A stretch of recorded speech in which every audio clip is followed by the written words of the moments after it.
Hello, welcome to 30 Minutes. I'm Rick Anthony.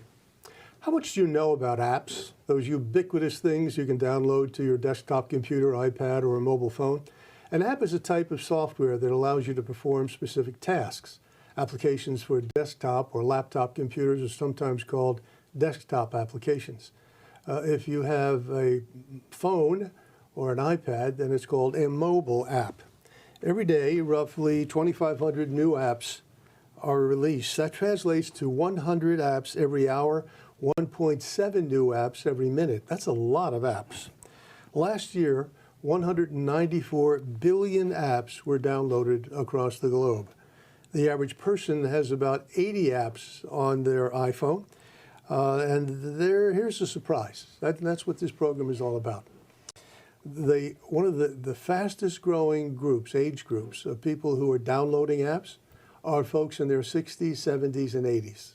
Does that surprise you? You can teach an old dog new tricks, and the data show that older folk, seniors, baby boomers, however you want to characterize them, are using new technology in wonderful ways to improve their lives, to add security, safety to their lives, and to add variety to their lives. Which brings us to today's topic. Why older adults are downsizing, they are downsizing as well, are downloading apps, and what benefit apps have for older adults particularly. Joining me today for this discussion is Charles Alfree, Director of Advancement for the Hickman Friends Senior Community of Westchester. I got it all right. How are you, Charles? I'm well, thank you. Thanks for coming. I appreciate it. Thank you. Actually, it was something that Charles had written that got us to this point. As I understand it, you have written a series of columns from time to time dealing with technology and seniors, and particularly apps, and listed a number of apps, at least that in your opinion, should be of particular interest and special help to seniors. Is that right? Yes, exactly. At the Hickman, we write articles for the Daily Local, and that's used in other publications. And 3 years ago, I wrote my first article about apps. I thought that's something interesting that seniors would be interested in learning more about and finding out which ones are most beneficial for their needs. So I wrote an article about that, and then I followed it up twice since then with updated information about new apps. And there are more and more of them, so you have plenty to learn about. Yes, they keep coming. Let's create a context for this visit. Tell us about the Hickman, because it's got a long history. Yes, yes. And is well known in the Westchester, Chester County area particularly. Yes. What is the Hickman, and why is it so special?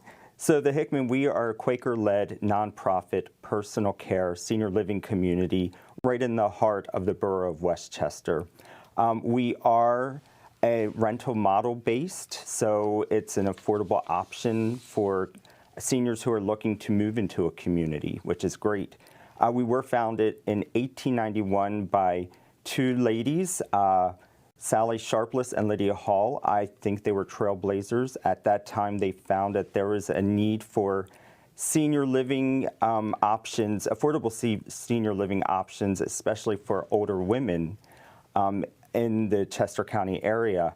And so they took it upon themselves to visit Quaker meetings to raise funds and support to build a boarding home for these women, and they did.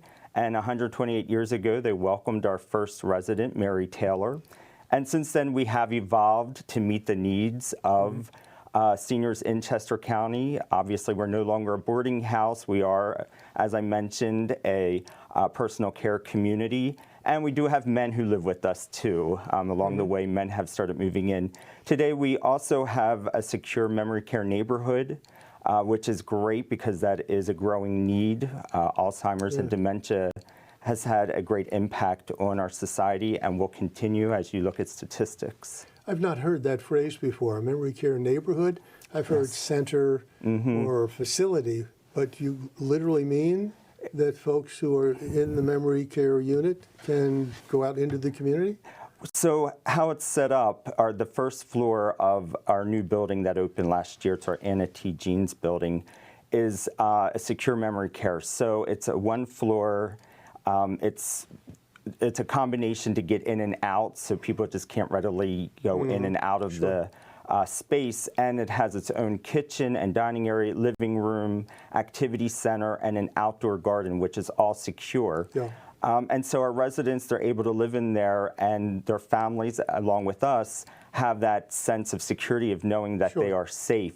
And of course, they can leave. Family members come in and they take their residents out with them and go out to eat and such. And they also, as long as they are with one of our staff members, they can come to different community events and such. So it doesn't mean they're always Yes. in there, but Yep. there's a lot of opportunities for them to have fun and explore. Regrettably, there's such a growing need for There is. facilities like that. How many people, how many residents can you accommodate?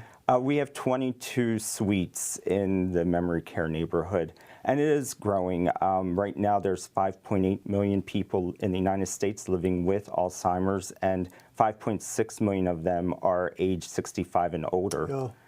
You know, that numbers, again, I don't want to take us off on a tangent. Sure, sure. But I've been interested in the senior market for a long time. And that number always surprised me because it seems a relatively small number as a percentage of the total population, 5 million, 5.5 million.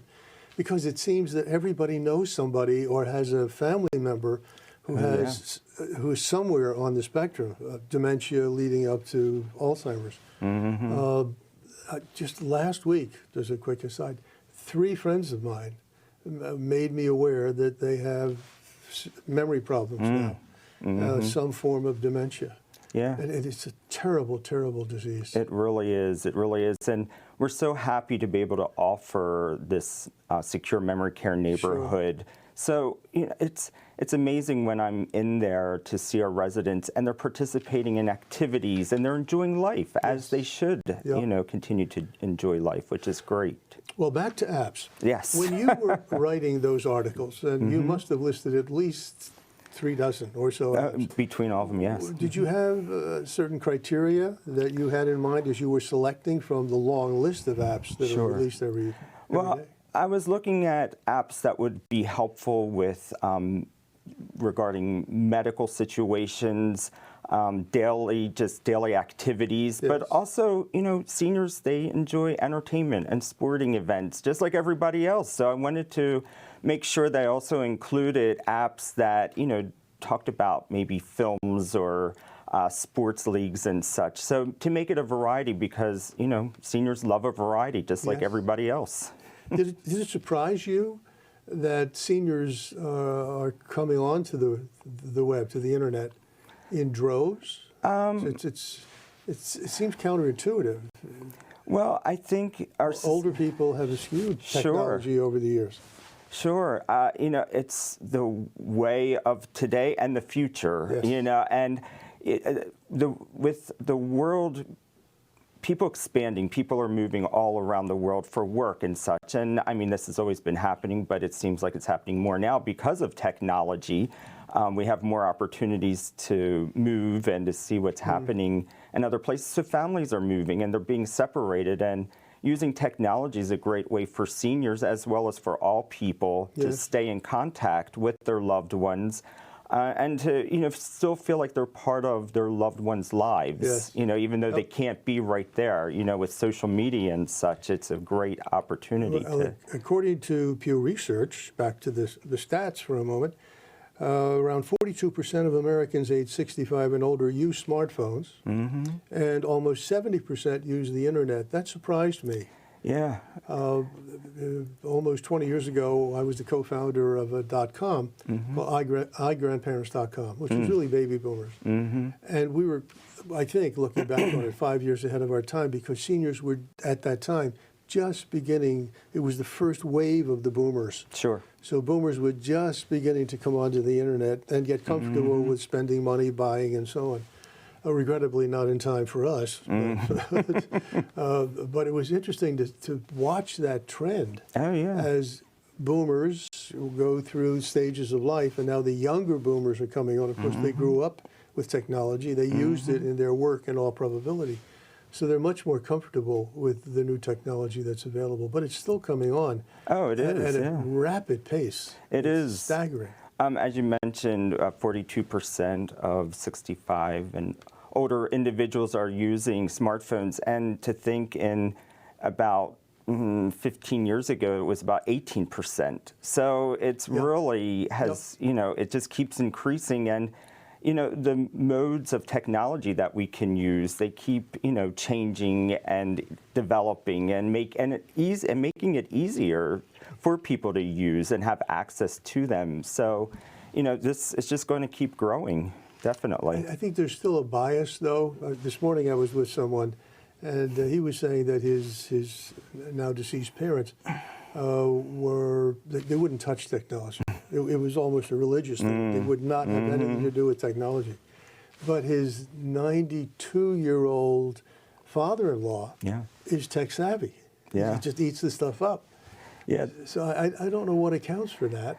There was this gap. I had read about it where it was the great generation, before the baby boomers, and then Gen X.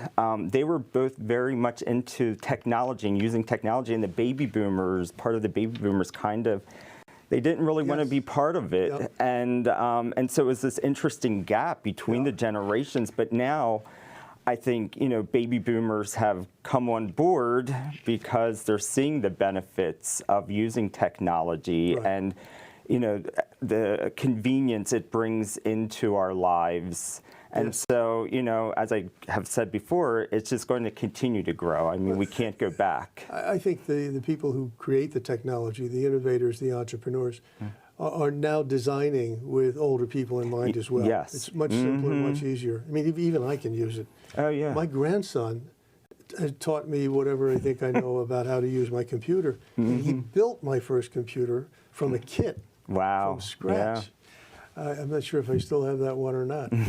But it's still a bit of a challenge for me to deal with some of the functionality of a computer, or even my smartphone. I mean, I've got 12 cylinders in there. I only use 3 of them. Sure. For the kinds of work I do. Oh, yeah. Well, and there's a lot of services, that people can access if they do need assistance with Charles, their if it technology. weren't for Geek Squad, I'd be in the wilderness. Oh, yes. They have saved me so many times. I think they've saved many people. I don't want to promote necessarily them. Sure. But boy, what a service. 24 hours a day.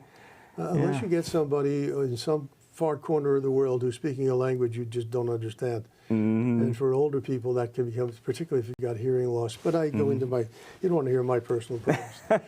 Again, based on your research and your experience at the Hickman, what are some of the principal benefits of technology, and specifically apps that are now easily available and free of charge? Sure. Well, as I mentioned, I mean, they add convenience to people's lives. Yes. And it's, not just for seniors, but all people. You can do all your grocery shopping through an app and have your groceries delivered to you. It's amazing, how you don't even have to leave your house to be able to go grocery shopping. Yes.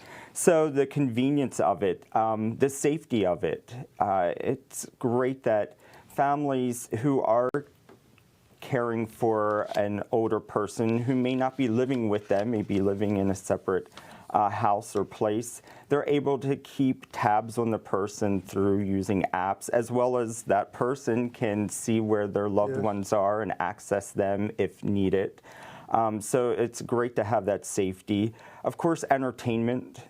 With apps, you can watch TV shows, videos, you can check on your favorite teams, it's all right there. So to me, I think the apps are just such a great opportunity for people to keep connected with their loved ones and friends, as well as meet their needs of what they need for their daily life. As you know, again, from your profession and living with people who have the kinds of needs we're talking about, loneliness, a sense of isolation, apps, technology is certainly an antidote for that, which is regrettably epidemic among older people who are in fact isolated. Yes, for some.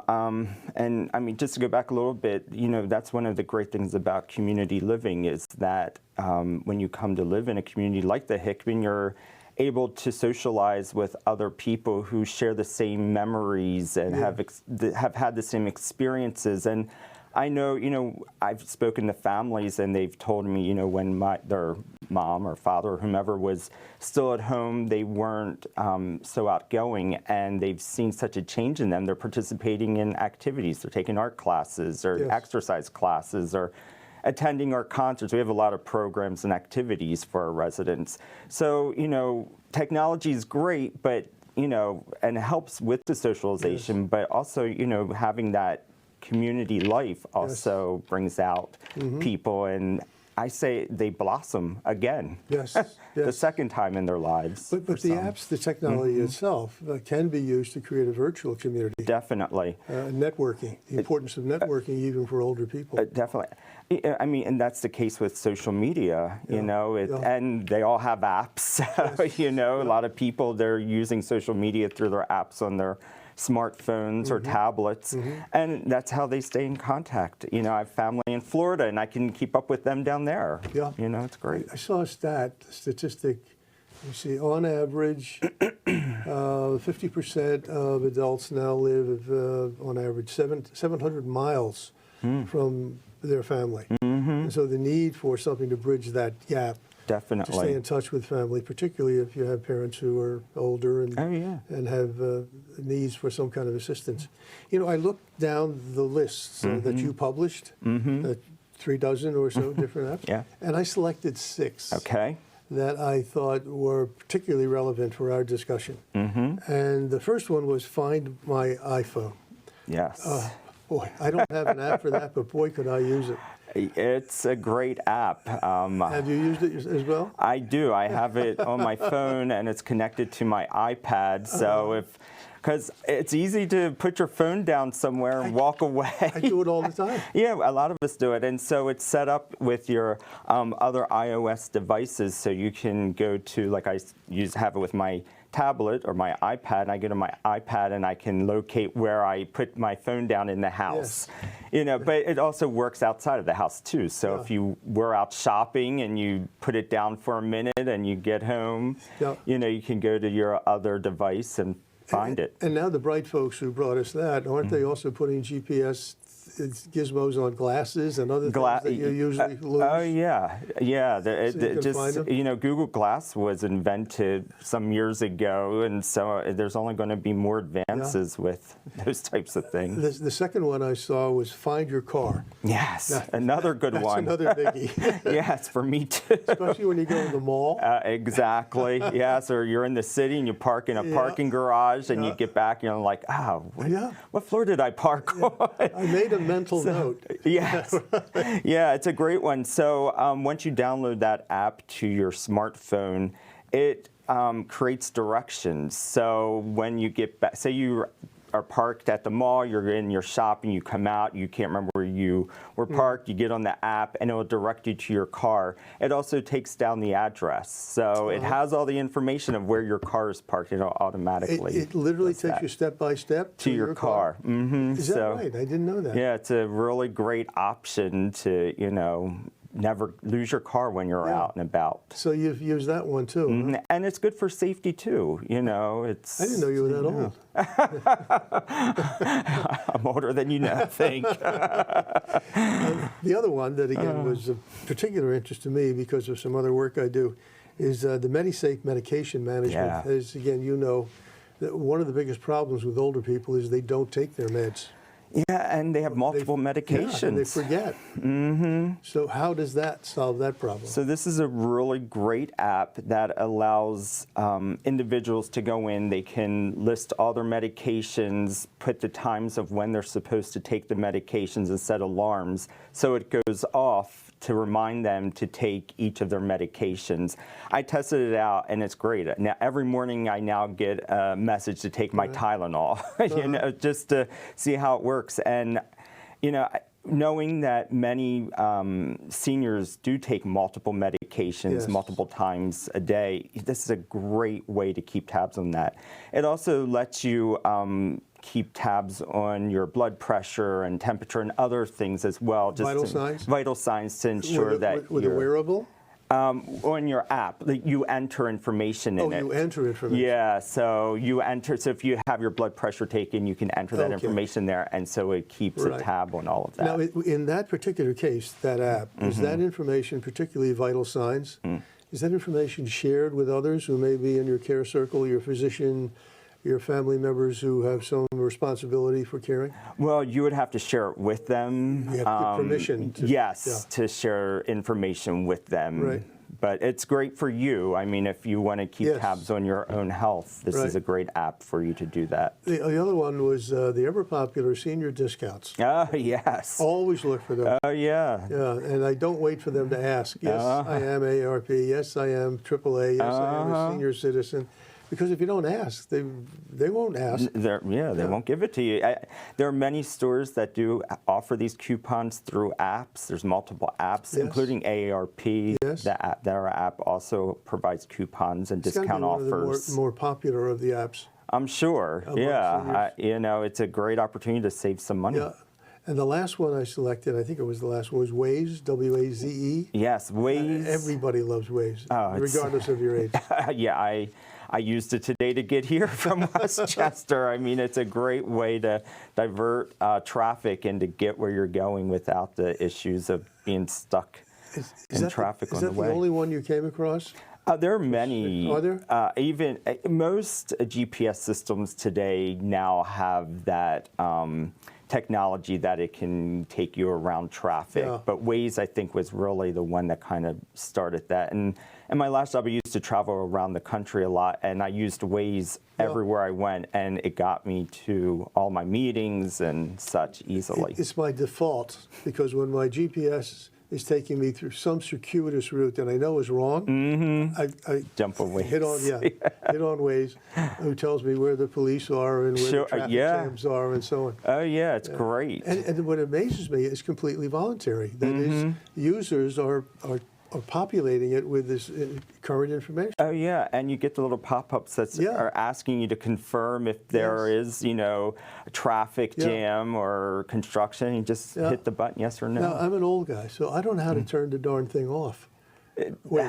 It just keeps going. I mean, oh, really? Yeah. But there's an X, like after you're done? You would think, right? Well, at least you always know where you're going and you're getting there the fastest way. But even when I get there. And the last one was the ever-popular Webmd. Yes, which... That's been around for a long time. It has. And it's great. If people are looking for a new doctor, if they're looking for medical information, it's just a great app to access all that type of information. Or information about a disease or a remedy or... Yes. And my wife used to go to her medical books. She's not a physician, but she has this collection with 5 kids. Yeah. You have a collection of medical books. Sure. And I've been trying to persuade it. You don't have to have that shelf anymore. Here, she has the phone. It's all right there. Just type it in, and there it is. Sure. But there are people like her, I'm sure, who will prefer to go to the books. So those are only 6 of the many apps that are free. Some of them most are free, but some you do have to pay for. They're easy to download. Easy to navigate. Yes. Because the inventors, the creators are making it easier and easier. And they're automatically updated, right? Yes, yeah. Every so often you'll get a message on your phone or tablet that might say something needs to be updated, and they just automatically update, with the new features. Let's go through the navigation part one more time, and then let's use the MediSafe as an example. Can you just walk us through what happens when I punch in MediSafe? What pops up on my iPhone? So you get the option if you want to download it. It is a free app. Right. So you just tap to get the app, and then once it downloads to your phone, which takes seconds. It's so quick.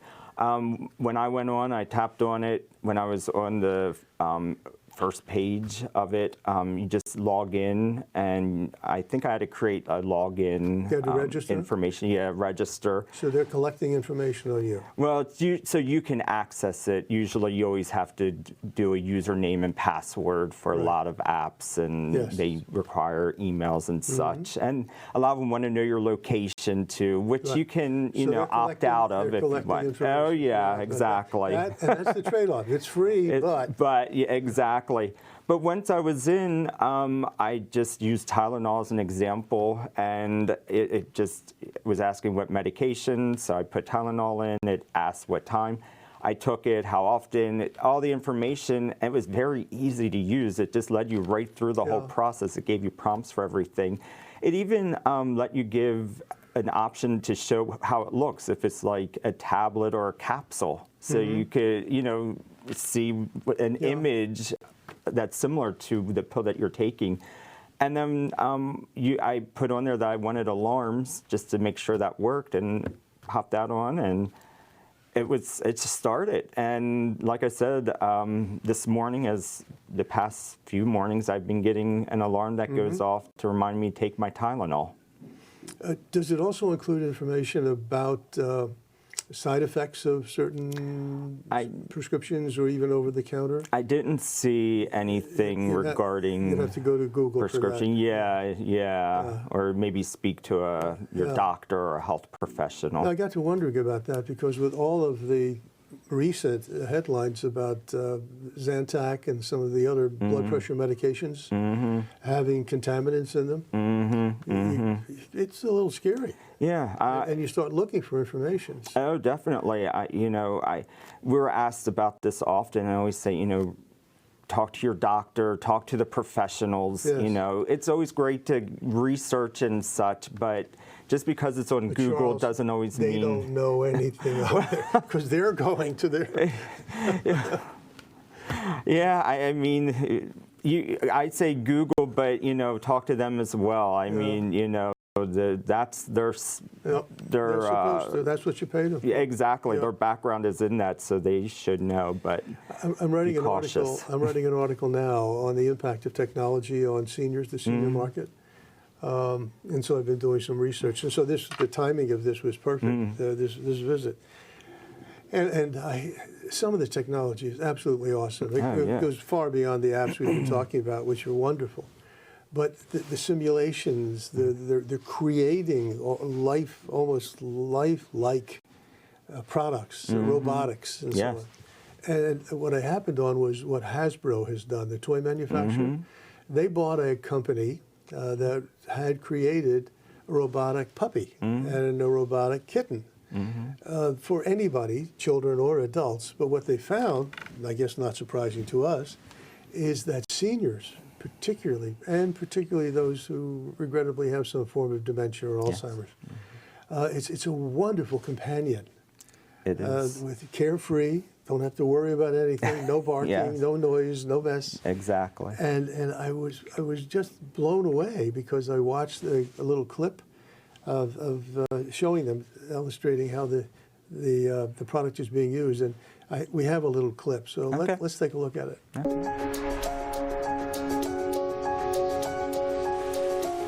Wouldn't it be nice to bring joy, happiness, and comfort to your aging loved ones? Yeah, you're a good girl.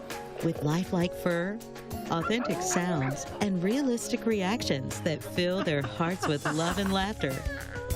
This is the kind of a dog to have. I have a surprise for you. Oh, it's really something. It makes you feel happy. Joy for all companion pets make joy, comfort, and companionship happen. They make you feel that you're not alone.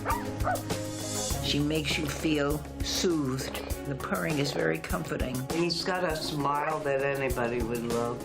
Give the gift of joy and comfort with Joy for all companion pets. I think I'm going to get one of those, the little puppy, partial to the puppy rather than the kitten. I think it's a great thing. Well, you were telling me that some of your residents use the puppy and the kitten? Yes, so part of our secure memory care neighborhood is that we have a multi-sensory environment or program in there, and through grants we've been able to purchase items including some of these animals that you're talking about, and they're great because you can pet them and they help you relax. They're completely animated. Yeah. Well, it's been a delight. Thank you so much for being here. Oh, thank you so much. My guest today has been Charles Alfree, who is the Director of Advancement for the Hickman Friends Senior Community of Westchester. Westchester. Yes. I'll have to write that down. And we were talking about the impact of technology on seniors. We'll be talking more and more about that. Again, thank you so much. Thank you. Until next time, this is 30 Minutes. I'm Rick Anthony. Take very good care of yourselves.